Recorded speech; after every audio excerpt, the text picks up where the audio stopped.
Hello everyone and welcome to Don't Be Bored. Well, I won't be unfortunately attending Gen Con 2025. These are 20 games, if I were, I would be checking out at the event. A lot of these games are going to be shorter play times, not the heaviest games, and some certainly focused for 2 players. Now let's jump into the list. First up, we have Waddle. This is an interesting looking game from Allplay, and it's going to be at stand 1849. Well, what caught my eye? Well, first of all, the penguins and the aurora caught my eye on this one, but also its tile placement. I do love that sort of game, and this certainly seems to have a bit of a light-hearted sort of approach to it. You've got these penguins out as these things are being placed, and there's also those marbles there, things being in different player colours. It's certainly an interesting design, and I think it looks pretty cool on the table as well. This is certainly something that would catch my eye if I was wandering the halls, but I'd be waddling round the halls to find this one to give it a look. Next up, we have the first expansion on the list, and this one I'd just go and buy. I actually reviewed Sea Salt and Paper a couple of years ago now, and have loved it ever since. Actually, I've only just recently introduced it to some new friends, and they have been loving it as well. But this is the second expansion. I've already got extra salt. This is extra pepper. And while there wasn't any pepper in the name before, there was some spicy fun card gameplay. And this seems to add different game conditions that sort of swap from one round to the other. So it looks like maybe in this round it's 10 points that you need. In this case, you actually only need 3 mermaids to win the round. In this one, maybe it looks like the 0 has been taken off, like the shells, for instance. And I like the idea of that because, well, it just means every round is going to be a little bit different. So I'm excited to see how this changes things up. And yeah, I'm interested, certainly, by extra pepper. And I should say that will be at stand 460.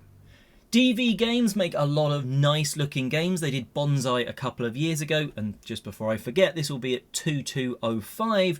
Koi is another one that, wow, does this look good. You think, sometimes the box art, that's stunning, but, you know, it's missing something when you get to the actual gameplay. But no, I think this one looks almost better on the table. Let's look at these components. Like, you have bridges and, like, the actual fish in the pond. It looks like it's taken that bonsai building out and made you build out, but also add things on top to give it a 3D look. I think it looks really nice with the little flower tokens. Let's see if we can zoom in. Like, you can see, you've got those translucent koi tiles, you've got the little shrines, you've got some other animals, flowers, tree branches. I just think this one looks fantastic. And DV Games, I find they often do solid games, at least solid games, certainly like that with Escape stuff. And I'm very much excited to give this one a go, and that is Koi. Flat Out Games have 2 things that I'm definitely going to be going and checking out if I was going to Gen Con at location 403. The first one is Cascadia Alpine Lakes. I nearly said Rolling Lakes, the rolling part being from their the Roll 'em Right spin-off that they did, but I'm a huge fan of the original Cascadia. I think it's one of those tile placement games that anyone can pretty much play. You can almost use it as that gateway game because you are just building out zones and then putting some tiles on top, so it's just got that little bit extra, maybe a gateway plus style game, and I like that sort of game getting to the table more regularly. So this one, what's different about it? Well, if you checked out the news video I did on the channel, you are going to be building up around these lakes. It sounds like there's going to be slightly less habitats, same number of animals, but you're also going to be building like up a little bit, so placing tiles on top of other tiles before you put animals down. It sounds like sort of, you know, rather than just building out, you're building out and up. I'm excited to see how that twist works, and I'd definitely be checking Alpine Cascadia Alpine Lakes out. Also at 4:03 will be Point Galaxy. Of course, they've got other games as well, but this is another one that I have to sort of, if I was going, I'd have to be checking out.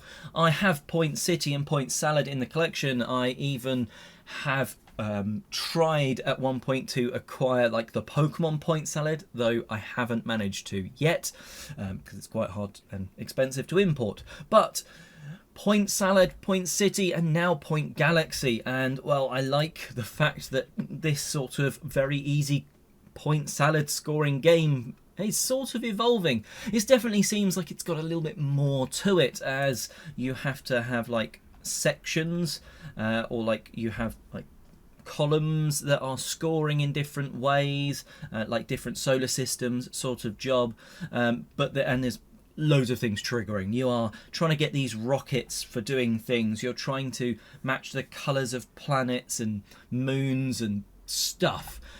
I like it. I liked the simplicity that was Point Salad, but I'm certainly not put off by that sort of expanding. And I really like the vibrant colours they've gone for, and the space theme certainly isn't putting me off.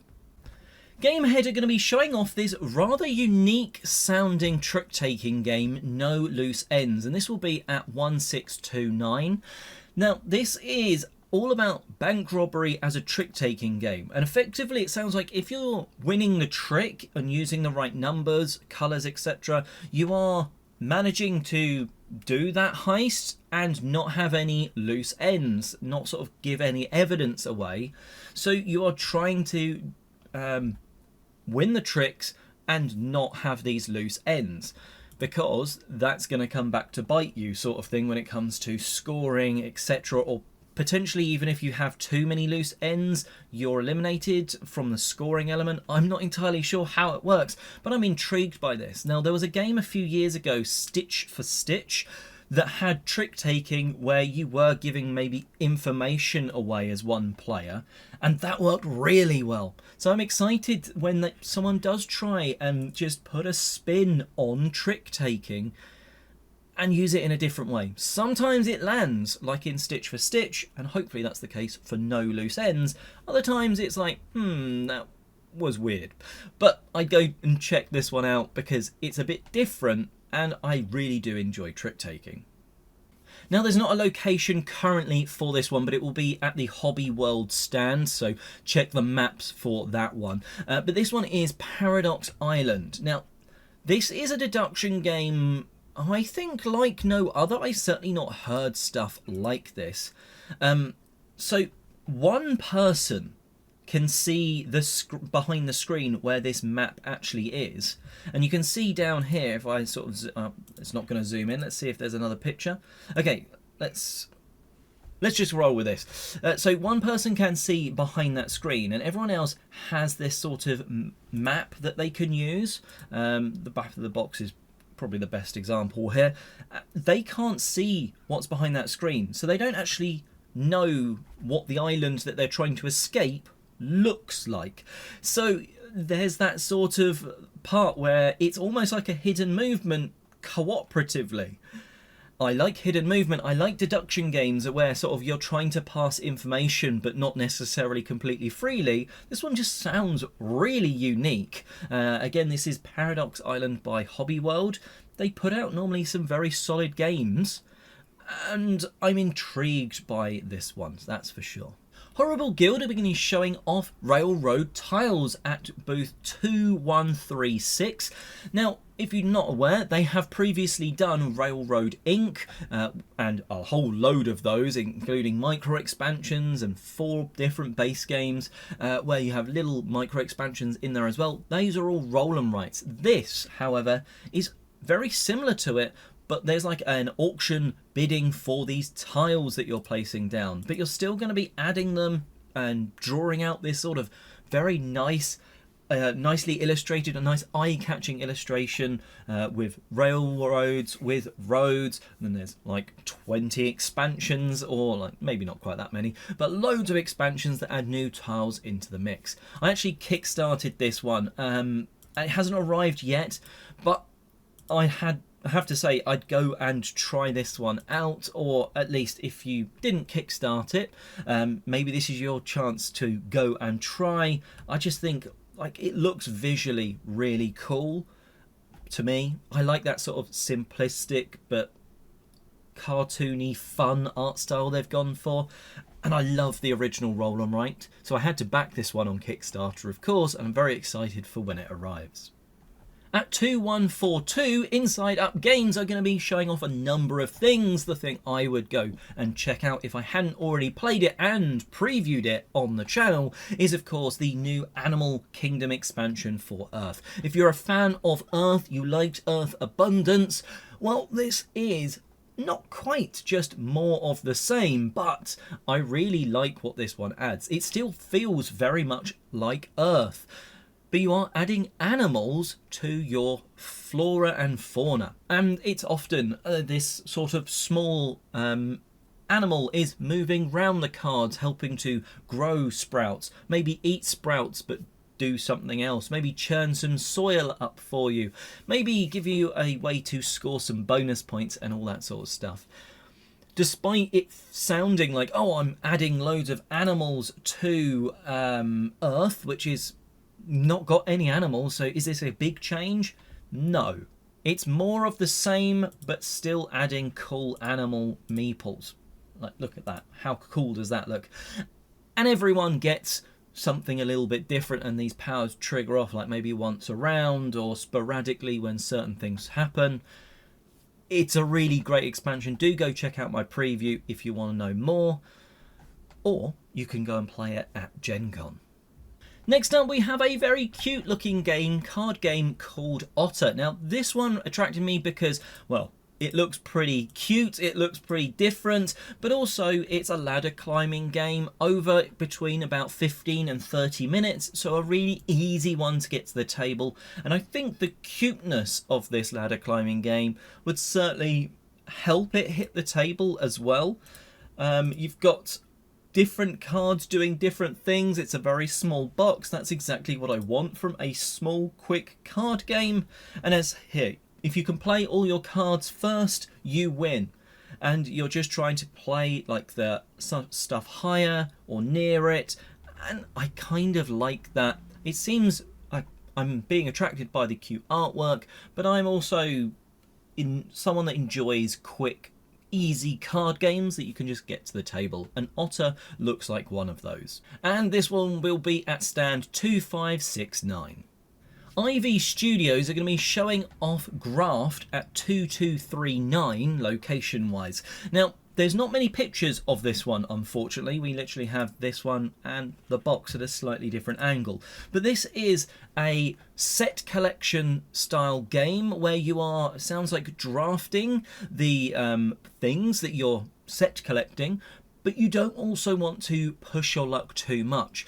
You don't want to outweight certain things probably coming out the deck or something like that, maybe what other people are doing, because if you wait too long, you've spent too long getting all of these items and you go bust. Now, there's not too many games where I like it when you can go bust and lose all you've done for a round, and Ivy Studios normally do big games, but this one does have a lower play time of only 40 minutes. Now, it is 3 to 5 players, which means it would be slightly harder for me to get to the table than anything that would also play with 2, but drafting cards, having that set collection, I like the sound of that, and I'm open to that idea of if you spend too much time, wait too much long to ship the stuff that you're set collecting, you risk going bust.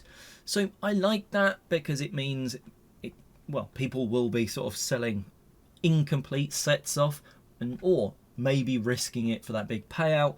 I like the idea of Graft. I'd like to know more, and that's why I'd be checking it out at Gen Con. Not because it's like a must-have, but it's more of a, this could be a really interesting play. I want to know more. Jelly Games are going to be showing off Yubibo at stand 2211. Now, this is just on the list for being looking like pure fun and silliness. You need a little game like that every now and again. and it's everyone holding sticks with like single digits, like so one on your thumb and the other end on someone else's, and you're trying to like pick up these different coloured balls and try and keep as many of them in the air as possible. But it just looks like a lot of fun, a silly fun that you could get out now and again, not at a serious game night, but when you've just got some friends round for a bit of a laugh, maybe at the end or the start of a game night, just to get everyone having a bit of fun, or, you know, oh, we've played this serious game, let's play something with no thinking required.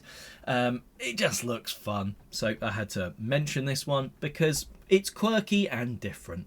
Lookout Games are going to be showing off the brand new version of Forest Shuffle, and this is Dartmoor. Now, this isn't to be confused, and certainly has been by some, as a new expansion. This is a new standalone Forest Shuffle game, and I have played it. I actually got to play this one at UK Games Expo, so can recommend it.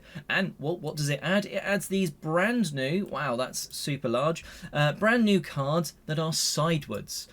So rather than just having trees that you're going to be playing animals onto, and all of the animals, different animals pop up and everything, you're actually also able to get these marshes, I think they're referred to as marshes, that go sidewards. You cannot add cards to the left and the right of them like you can with the trees that are still in this game, but you can add two things to the top and bottom. Now, if you know Forest Shuffle at all, you'll know why that could be really cool. And it just works in a very, very similar way, but it is a different set of cards, effectively, to almost play the base game of Forest Shuffle again with. Which now and again, I think that's good, because it just means like, completely new cards to play with. But don't go into it thinking that this is an expansion for Forest Shuffle. It is a standalone experience. But if you liked that, you'll like this. Even if you think maybe it might be a bit too samey, go and try it at Gen Con. You might find it's for you or not. Do enjoy it. Don't know if it's better or not than the original, but yeah. I enjoyed my play at UK Games Expo, so you might enjoy your play of it whenever Gen Con rolls around. Now, unfortunately, I don't have a location for fountains. It's from the OP, or from the OP, whatever you want to call them, USA Opoly. The op games, OP games, whatever you want to call them, that's go and find where their booth is. If you do want to try this one out, and I think you might, because this looks really cool, certainly from a visual point of view. You are placing these tiles, I love a good tile placement game, and you're placing these out, like actually putting them out, but also putting things on them. So you can see how you're like layering up these fountains. I like that straight away. I'm already thinking, okay, I'm assuming the more height you get, the more score you're getting for some of these things. But then you're also adding these lovely little details, these koi fish that you can see, these extra lily pads. Like here's the koi that you've added, another koi that's a bit blurry here, and someone's thrown some money into this area. And I can straight away see that you could have probably a lot of fun with this one. It looks like there's even an algae piece in that. Maybe that's a negative, do not know. But wow, the vibrancy of this one is absolutely stunning. It looks like the selection is done a little bit via a rondelle. I'm sold on this one. I definitely want to give this one a go. Here we go. Have you reached the highest level? You're getting bonus points. Lily pads and coins, you're scoring bonus points. So each game, it looks like those objective cards are probably going to be different. Love that. I want to give this one a play. It looks super simple tile placement, but with some nice ways to score points. That ticks a lot of boxes for me. Fountains is right up there as something I would be checking out at Gen Con straight away. At 2904, Osprey Games are going to be showing off the brand new version of General Orders. This one is the sequel that really from the game, just General Orders, that released probably 2 years ago now. I think it was at Spiel 2 years ago, and I had a lot of fun with it. That was actually the only time I've played General Orders was at Spiel, and I enjoyed it. I thought it was a fun little sort of worker placement two player 1v1 little military game where you placed your people out to certain locations to trigger certain special actions. You'd also have cards that gave you little extra abilities, and one side of the map was a little easier than the other. I really like that. And that is back with this. There is a two-sided board again. That is apparently the only image we have of this. That is impressive on Board Game Geek. But again, it looks like on one side, from the way it was explained to me at UK Games Expo, one side of the board, again, has a little bit more going on than the other side of the board. And I thought that was a fantastic feature from the original. And I liked the way the gameplay was of the original. I just haven't had a chance to pick it up and play it since, but I enjoyed my play, so I would recommend going and checking this one out. And go on, let's try and say the name. It is General Orders Sengoku Jidai. Rebellion are going to be showing off their brand new expansion for Sniper Elite at location 559. I have only just recently, actually, at UK Games Expo, got hands-on with the base game of Sniper Elite. That was the first time I'd ever been able to play it. And I love hidden movement games, so it was kind of bugging me that I hadn't had a chance to play this one, as it's always had great reviews. And you know what? I can see why, because actually, let's zoom in. This is the new board.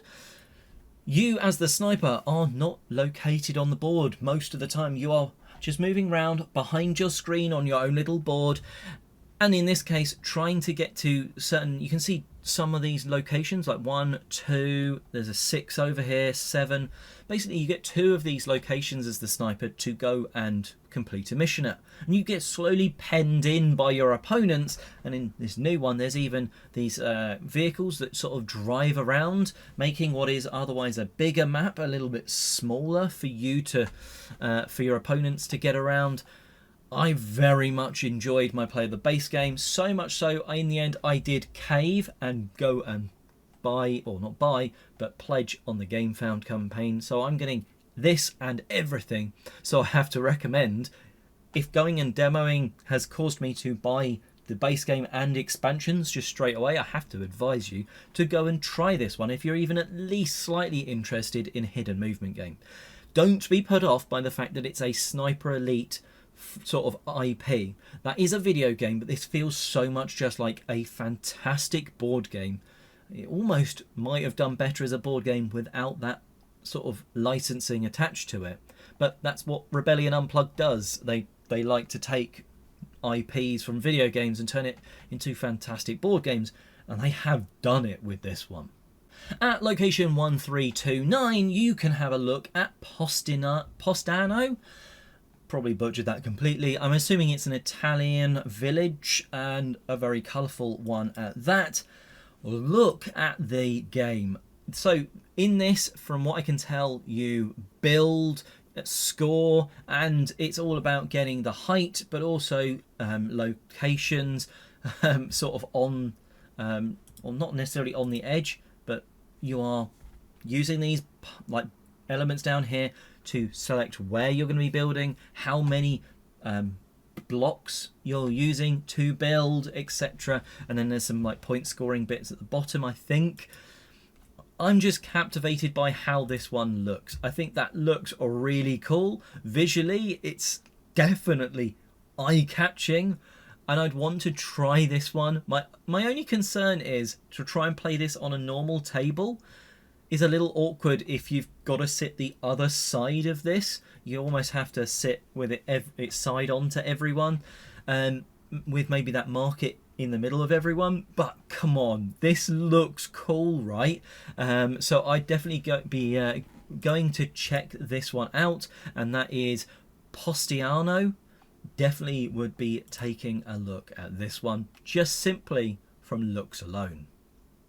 At 1521, Thunderworks Games is going to be showing off Citizens of the Spark. Now, I haven't tried this one. I did get to quickly look at it at the UK Games Expo press preview, and the colours really do not stop on the box. So let's try and get through. So yeah, straight away you can see they follow through to the cards. Now, what's interesting about this one is that it's like an open draft, so there's like a market of these cards, is my assumption. That's how it works. But I like the fact that depending on their type, and I'm assuming when they say type in the rules, it's these like symbols. The more of something of a type that you have, the stronger your individual citizens are. And they're all trying to get you these spark points, your victory points from what I can ascertain. And it's very much the more of them that you have, the better the abilities are. So just looking at this politician, for instance, you're going to gain sparks if you have more yellow and green combined than one of your neighbours. So by having more yellow and more green cards, citizens in front of you that you're building out throughout the game, the better those cards are becoming. I like it when games like that do that, because it just means the start of the game, take a card, do something, take a card, do something. By the end of the game, you're like, I'm taking this card and it's going to make my like tableau in front of me so much better, so big and strong. I just like it when games start small and let like across the game it grow with you as like you're getting into the rules, you know how things are working, and you're then taking these combos. So I really like that, and that is Citizens of the Spark. At 2860 will be this very peculiar and unique looking game, Vines and Flowers. Now, what's quite quirky about this one is how it all puts together. You might see some from these, you are effectively putting the different tiles and sort of vine pieces together and then putting little bugs and animals and birds on them, I'm assuming to score. But it just looks so unique. It just looks so visually different to any other game out there that I'd want to try it. It's one, sometimes there's a quirky thing about the production or a component in a game that gets you interested, and well, the vines of Vines and Flowers really does get me interested. And last but not least, Underdog Games at 1319 are going to be showing off High Tide, and it's described very clearly on the box as a cosy stacking game for 2 players. It plays in, from what it says on Board Game Geek, in like 5 to 15 minutes. And it really does look like a cozy stacking game. I think that hits the exact nail on the head. You have this small sort of arena almost on the edge of the sea and the beach, and you are going to be stacking these different things out. The starfish, the different shells. I don't entirely know how this works, but I'm all up for very small games for 2 players that you can travel with, that are just fun. They have, from the looks of things, nice solid components that you could go and almost play this on a beach with. It just looks nice. That's what I'm wanting from short, sharp 2-player games. Something to look nice, have some nice components, and hopefully have some fun gameplay around it as well. You can see it being like prototyped there. I just like the visual appearance of it. Building up as well as out always attracts me when you're placing tiles. That is High Tide to sort of fill out this list. To pick these games, I did use the Board Game Geek preview for Gen Con, and I'd highly recommend you checking it out to see what I've missed that you might want to see. But there we have it. Those are the 20 things that I would be checking out at Gen Con 2025. A range of games for you there. Some expansions, some recommendations, and some I'm just intrigued by the look or the sound of a certain part of one of those games. So hopefully this has given you something to go and check out at the convention. Let me know in the comment section below what I missed, or what off this list were you like, wow, that does look cool, I'm adding it to my list to go and check out. And of course, if you do go to Gen Con, come back after the show and let me know in the comment section below if you went and checked any of these things out and it turned out to be great, because I would love to hear that as well. But until next time, have a fantastic Gen Con if you are going. I hope you've enjoyed listening to these games that I'm excited about, and we'll be hopefully checking out over the course of the year, maybe at even other conventions. Until next time, have a wonderful day gaming.